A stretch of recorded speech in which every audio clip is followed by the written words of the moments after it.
Good morning my dear students. आज हम फिर से आपके सामने एक नए वीडियो के साथ आए हैं हमारे पुराने चैनल इकोनॉमिक्स का अड्डा पे। आज हम इकोनॉमिक्स के बहुत ही इंपॉर्टेंट टॉपिक के साथ आपके सामने आए हैं, जो कि इंडियन डेवलपमेंट, जो आपकी पार्ट बी है उसका है। और क्लास 12th का ये पहला चैप्टर है। इसका नाम है Indian economy on the eve of independence. ये बहुत इंपॉर्टेंट चैप्टर है from the examination point of view. पहला चैप्टर है और ये चैप्टर काफी आसान है। आसान इसलिए है क्योंकि इस चैप्टर में हम हिस्ट्री से जुड़े हुए बहुत सारे एस्पेक्ट्स पढ़ते हैं, जो कि आपने 9th और 10th में पढ़े होंगे। ठीक है, तो आज हम इस चैप्टर के बारे में थोड़ा सा पढ़ेंगे। फीचर्स, जो हमारा आज का मेन फोकस है इस चैप्टर में, वो है feature of Indian economy on the eve of independence. चलिए, इस चैप्टर का जहां तक नाम की बात करें, Indian economy on the eve of independence. Independence, आजादी। आजादी की बात यहां पे क्यों आई? आप जानते हैं कि हमारा देश 200 साल तक गुलाम रहा, अंग्रेजों ने इस पे शासन किया। फिर हमारे फ्रीडम फाइटर्स ने अपनी मेहनत से अपनी जान देकर हमें आजादी दिलाई। अगर हम इकोनॉमिक्स के नजरिए से देखें तो eight the time of independence की अगर हम बात करें, आज से 60 साल 70 साल या 100 साल पहले की बात करें, तो हम अपने इंडियन इकोनॉमी को दो पार्ट में डिवाइड करते हैं। The first phase is pre independence and the second phase is post independence. Pre independence और पोस्ट इंडिपेंडेंस। प्री इंडिपेंडेंस मतलब आजादी से पहले का समय, और पोस्ट इंडिपेंडेंस आजादी के बाद का समय। तो ये मुझे बताना यहाँ इसलिए जरूरी था क्योंकि हम इस चैप्टर में दोनों स्थितियों को पढ़ेंगे, दोनों सिचुएशंस को पढ़ेंगे कि what the Indian economy before independence and after independence. आपको जहां तक पता है, पहले भी आपने पढ़ा है कि हमारी इकोनॉमी में, या हमारी इकोनॉमी ब्रिटिशर्स रूल के अंडर थी 200 साल तक, और जो उन्होंने रूल किया था उसका नाम था कॉलोनियलिज्म। कॉलोनियलिज्म क्या होता है? It refers to a system of relation between two countries. Two countries where one is the ruler country and other one is its colony और subjugated country आप कह सकते हैं। यहाँ पे subjugated countries का मतलब है जिसपे जो the ruling country होती है has a control over the political and economic life of the people living in that subjugated country। तो colonialism इन्होंने किया 200 साल तक, और उस कॉलोनियलिज्म का इस्तेमाल करके इन्होंने देश की अर्थव्यवस्था को धीरे धीरे क्या किया? खत्म किया। अगर हम बात करें कॉलोनियलिज्म की, तो आपको समझ में आ गया। अब आइए, अब हम बात करते हैं ये शुरुआत हुई कहां से। तो यहाँ पे देखिएगा, जो ब्रिटिशर जो आए, ये अचानक नहीं आ गए, रात में नहीं आ गए या सुबह में नहीं आ गए, ऐसे नहीं आए। इन्होंने एक प्लान्ड तरीके से, और इनकी शुरुआत हुई बैटल ऑफ प्लासी से 1757। ये एक गेम चेंजर इवेंट था। ये एक ऐसा हिस्टोरिकल इवेंट था that change the destiny of our nation, because the battle of Plassey in 1757 laid the foundation of British empire in India, and the control of the Indian economy comes to the hand of East India Company. यहाँ पे जो सबसे important चीज है वो है east India company. और ये ईस्ट इंडिया कंपनी के माध्यम से व्यापार के लिए भारत में आए, और इन्होंने धीरे धीरे व्यापार भी फैलाया और अपना साम्राज्य भी फैलाया। And after the revolution of 1857 का जो रिवॉल्यूशन हुआ था, ठीक है, उन्होंने क्या किया? After the revolution of 1857 the rule was transform from the East India Company to the British crown, who continued the colonial rule for nearly 200 years till India gained independence on August 15, 1947. Okay. India has a independent, self-reliant and prosperous economy before the advent of British rule. जो हमारा भारत था ना, एक बहुत ही कह सकते हैं कि अगर हम यहाँ इंडिपेंडेंट की बात करें तो दूसरे की सहायता पर निर्भर नहीं था, ठीक है ना, इंडिपेंडेंट था, ठीक है ना, सेल्फ रिलियंट था। सेल्फ रिलियंट मतलब अपने ऊपर निर्भर रहने वाला देश था, प्रॉस्परस था, ठीक है। But after the revolution of 1857 the control over India was transformed, वो पूरा बदल गया। फिर धीरे धीरे हम एक ऐसी अर्थव्यवस्था में आ गए जहां पे लोग एक दूसरे के ऊपर निर्भर रहने लगे। अगर हम बात करें अपने फीचर्स की, अब हम ज्यादा टाइम न वेस्ट करते हुए हम अपने सबसे इंपॉर्टेंट पॉइंट पे आते हैं, फीचर ऑफ इंडियन इकोनॉमी। अगर हम फीचर्स की बात करें तो जो सबसे पहला फीचर हम देखते हैं eight the time of independence क्या था? कि जो इंडियन इकोनॉमी थी वो एक स्टैग्नेंट इकोनॉमी थी।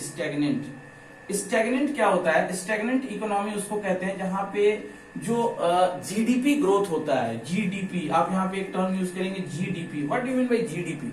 GDP means gross domestic product. Gross domestic product. Gross domestic product क्या होता है? Gross domestic product is the money value of final goods and services produced in an economy during an accounting year. लेकिन अगर हम बात करें eight the time on the eve of independence, हमारी जो इकोनॉमी थी वो एक स्टैग्नेंट थी। स्टैग्नेंट का मतलब होता है एक बहुत ही सुस्त अर्थव्यवस्था, जहां पे ग्रोथ बहुत कम होता है, जहां पे जीडीपी बहुत कम होती है। अब क्वेश्चन आता है जीडीपी क्यों कम होती है? आप जानते हैं किसी देश की जीडीपी डिपेंड करती है वहां के इन्वेस्टमेंट के ऊपर, आउटपुट के ऊपर। और आप जानिए जिस देश में इन्वेस्टमेंट नहीं होगा उस देश में आउटपुट नहीं होगा, क्योंकि eight the time of independence जो हमारा इन्वेस्टमेंट था, चाहे वो सरकार का हो चाहे प्राइवेट सेक्टर का हो, बहुत कम था। ब्रिटिशर्स जो थे वो केवल अपनी ब्रिटेन की इकोनॉमी को बढ़ाने की बात करते थे। इंडियन इकोनॉमी के लिए उनके पास कोई प्लान नहीं थे। वो कोई भी कह सकते हैं कि इन्वेस्टमेंट नहीं ऐसा करते थे जिससे इंडियन इकोनॉमी को गेन हो। ठीक है, हमारी इकोनॉमी सोने की चिड़िया कही जाती थी। क्यों? इसलिए कही जाती थी क्योंकि हमारी इकोनॉमी बहुत सारे देशों को एक्सपोर्ट्स करती थी। बहुत सारे मेटेरियल जैसे स्पाइसेस हो गए, चाहे कॉमर्शियल क्रॉप्स हो गए, ठीक, हैंडीक्राफ्ट हो गया, तो ये धीरे धीरे ब्रिटिशर्स ने खत्म कर दिया था। वो केवल ये अपने फायदे के लिए कर रहे थे, जिसकी वजह से जो हमारा जीडीपी था वो लेस देन 1% था। It is less than 1% eight the time of independence. Okay, so that's why it is called an stagnant economy. अब हम आते हैं अपने दूसरे पॉइंट पे। स्टैग्नेंट के बाद जो दूसरी चीज हमको यहाँ पे दिखी वो है क्या? Backward economy. ये एक बैकवर्ड इकोनॉमी थी। भारत को हम एक बैकवर्ड इकोनॉमी की श्रेणी में डालते थे। बैकवर्ड इकोनॉमी क्या होता है? किसको कहते हैं बैकवर्ड इकोनॉमी? बैकवर्ड इकोनॉमी वो इकोनॉमी होती है जहां पे PCI, per capita income, PCI means per capita income. Per capita income का मतलब होता है पर person availability of goods and services. But at the time of independence जो पर कैपिटा इनकम था वो बहुत ही लो था, बहुत ही लो था। अब ये पर कैपिटा इनकम निकलता कैसे? It is calculated as national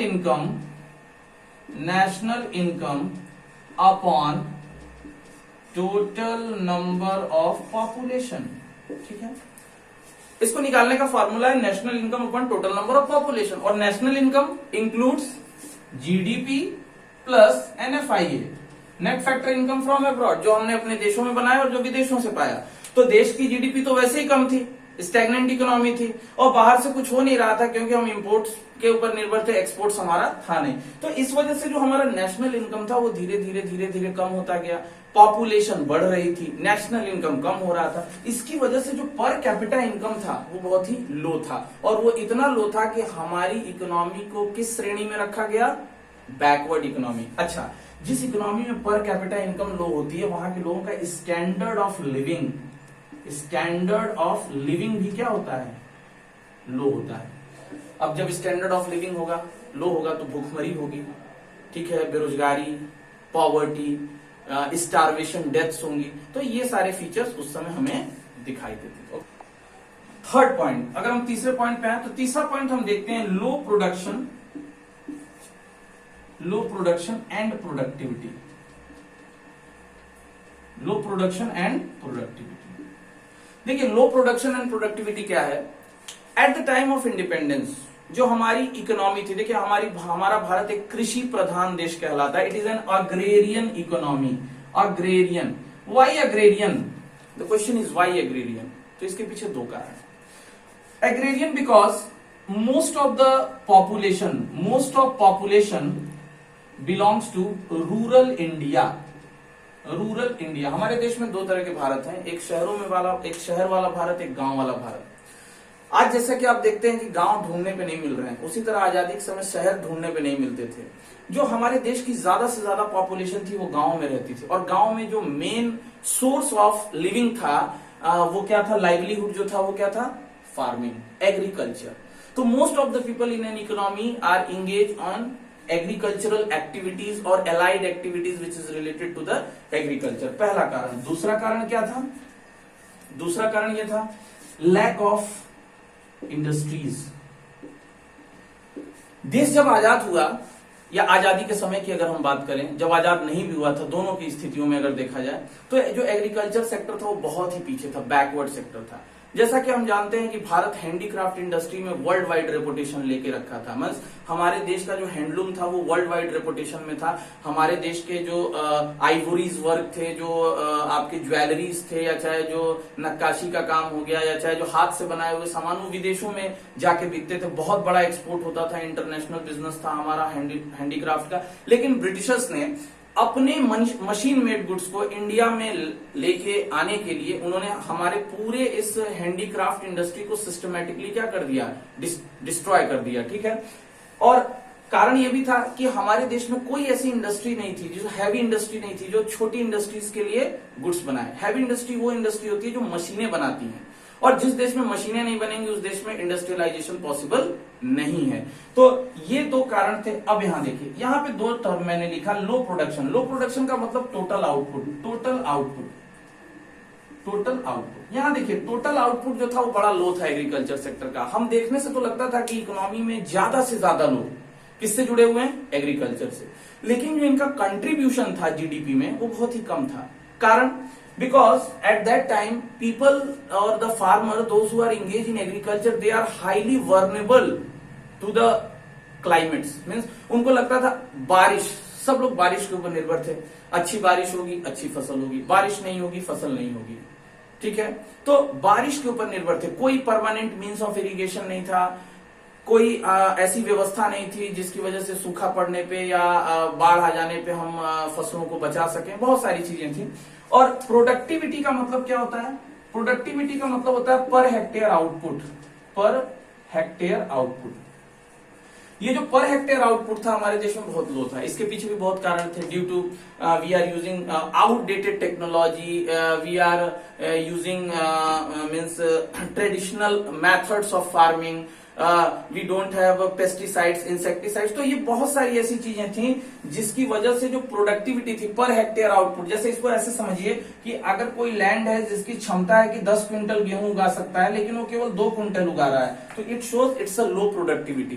and low productivity is also the sign of backwardness. Okay, तो यहाँ पे low production and low productivity भी एक पॉइंट। फोर्थ पॉइंट जो है, जो हमने देखा इंडियन इकोनॉमी के फीचर में, वो था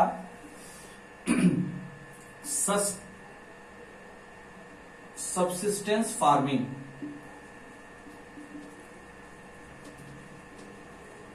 सबसिस्टेंस फार्मिंग, देखिए सबसिस्टेंस फार्मिंग क्या होती है। आपने अभी मैंने आपको बताया कि more than 80% people at the time of independence are engage in agricultural activities for the survival and livelihood of their life. 80% लोग केवल खेती में जुड़े हुए थे। लेकिन ये जो खेती करते थे ना, ये खेती सबसिस्टेंस फार्मिंग होती थी। देखिए फार्मिंग दो तरह की होती है। The first one is the subsistence farming and the second one is the commercial farming. Subsistence farming क्या होती है? सबसिस्टेंस फार्मिंग वो फार्मिंग होती है जहां पे केवल हम इसलिए फसलों को उगाते हैं ताकि हम अपना जीवन चला सकें, for the survival of the life और to fulfil the basic necessities, basic requirements of life. But on the other hand commercial farming means when we grow for the market, हम मार्केट में उसको ले जाके बेचें तब। ठीक है। तो होता ये था कि ज्यादा से ज्यादा लोग जो थे वो खेती तो करते थे, लेकिन जो वो खेती करते थे वो सबसिस्टेंस फार्मिंग थी। वो केवल इसलिए करते थे कि चलो भाई हमारा परिवार है खाएगा, हम केवल खेती इसके लिए खेती करें। इसी वजह से 80% जो लोग थे एग्रीकल्चर सेक्टर में तो जुड़े हुए थे, लेकिन इनका जो कंट्रीब्यूशन था वो जीडीपी में वो 1% से भी कम था। क्योंकि जीडीपी का कंट्रीब्यूशन तो तब आएगा जब हम मार्केट में बेचेंगे, और मार्केट में तब हम बेचेंगे ना जब हम कॉमर्शियल फार्मिंग करेंगे। तो हम कौन सी फार्मिंग कर रहे थे? Subsistence farming. ये भी एक हमारे बैकवर्डनेस का सबसे बड़ा कारण था। ओके। और पांचवा पॉइंट अगर हम देखें तो हम यहाँ पे कहेंगे lack of industrialisation. Lack of industrialisation, ये भी एक बहुत इंपॉर्टेंट फीचर है इंडियन इकोनॉमी का at the time of independence. Industrialisation, आप जानते हैं किसी भी देश का growth is equal to industrialisation. Means अगर हम कहें कि ग्रोथ का सिनोनिम क्या होगा, तो आप कह सकते हैं इंडस्ट्रियलाइजेशन। बिकॉज जिस देश में इंडस्ट्रियलाइजेशन होगा उस देश में ग्रोथ होगा, जिस देश में ग्रोथ होगा उस देश का जीडीपी बढ़ेगा, जिस देश का जीडीपी बढ़ेगा उस देश का पर कैपिटा इनकम बढ़ेगा, जिस देश का पर कैपिटा इनकम बढ़ेगा उस देश का स्टैंडर्ड ऑफ लिविंग बढ़ेगा, जिस देश का स्टैंडर्ड ऑफ लिविंग बढ़ेगा वो देश धीरे धीरे ग्रो करेगा। But at the time of independence ये सब कुछ भी नहीं था, क्योंकि इंडस्ट्रियलाइजेशन की अगर हम बात करें तो eight the time of independence जो हमारे देश का हैंडीक्राफ्ट इंडस्ट्री था, हैंडीक्राफ्ट इंडस्ट्री उसका एक वर्ल्ड वाइड रेपुटेशन था, जिसको ब्रिटिशर्स ने सिस्टमैटिकली खत्म किया, सिस्टमैटिक डी इंडस्ट्रियलाइजेशन कर दिया इसका। सिस्टमैटिक डी इंडस्ट्रियलाइजेशन कैसे किया? इन्होंने जो भी गुड्स हमारे हैंडमेड गुड्स थे जो एक्सपोर्ट होते थे उनके ऊपर डिस्क्रिमिनेटिव टेरिफ पॉलिसीज लाई, जिसके तहत उन्होंने टैक्स बढ़ा दिया। ब्रिटेन से जो सामान आता था उसको टैक्स फ्री कर दिया, जिसकी वजह से वो सामान सस्ते हो गए और धीरे धीरे उन्होंने भारत के मार्केट को कैप्चर कर लिया। वहीं दूसरी तरफ टैक्स लगाने की वजह से, हाई टैक्सेस की वजह से जो सामान हम एक्सपोर्ट करते थे पहले उसकी प्राइसेस बढ़ गई और इंटरनेशनल मार्केट में प्राइस कंपटीशन में वो पीछे हो गया और धीरे धीरे खत्म हो गया। दूसरा, इन्होंने हैंडीक्राफ्ट को खत्म करने के लिए राजा महाराजा जो थे, बेसिकली हैंडीक्राफ्ट जो बेसिकली होता था वो राजा महाराजा उसको ज्यादा पसंद करते थे, जैसे नक्काशी का काम हुआ, चित्रकारी का काम हुआ, ताजमहल आप देख रहे होंगे, ये भी एक हैंडमेड आर्किटेक्ट है जिसको आज दुनिया के सभी लोग देखने आते हैं। तो इस तरह की जितनी भी चीजें थी इन्होंने सिस्टमैटिकली खत्म किया, प्रिंसली कोर्ट्स को खत्म कर दिया और जो राजा थे, नवाब थे, उनका सिस्टम पूरा खत्म किया। तो जैसे जैसे ये लोग खत्म हो गए, जैसे जैसे राजा महाराजा खत्म हुए, उनका साम्राज्य खत्म हुआ, वैसे वैसे हैंडीक्राफ्ट भी धीरे धीरे खत्म हो गया। अच्छा, जो कुछ बचे खुचे लोग थे उनको इन्होंने डरा धमका के खत्म कर दिया। तो एक जो वर्ल्ड वाइड रेपुटेशन था इंडिया का, किसके लिए? हैंडीक्राफ्ट के लिए, वो धीरे धीरे इस तरह इन्होंने खत्म कर दिया। ओके, सो ये कुछ फीचर्स थे, क्योंकि 5 नंबर का ये क्वेश्चन 5 मार्क्स के क्वेश्चंस में आता है। सो ये जो फीचर ऑफ इंडियन इकोनॉमी है आपके एनसीईआरटी के बुक में या अदर बुक्स में बहुत सारे टॉपिक्स, बहुत सारे और भी 1-2 टॉपिक्स होंगे, जैसे फॉरेन ट्रेड के बारे में भी बताया होगा और भी 1-2 पॉइंट्स होगा, तो आप अपने बुक से पढ़ सकते हैं। ये जो था हमारा आज का टॉपिक, ये केवल फीचर ऑफ इंडियन इकोनॉमी पे फोकस था और ये मैं आपको बता दूं ये हमारा पार्ट 1 है, ठीक है। इसमें और भी टॉपिक्स हैं अभी जिसके साथ हम आगे आएंगे, जैसे positive aspects of British rule, उसके बाद agriculture sector on the eve of independence, industrial sector on the eve of independence. So students, be in touch with this, go through these topics again and again because it is very important from both point of view. Subscribe our channel, okay? Be healthy, be safe, okay? Stay at your home.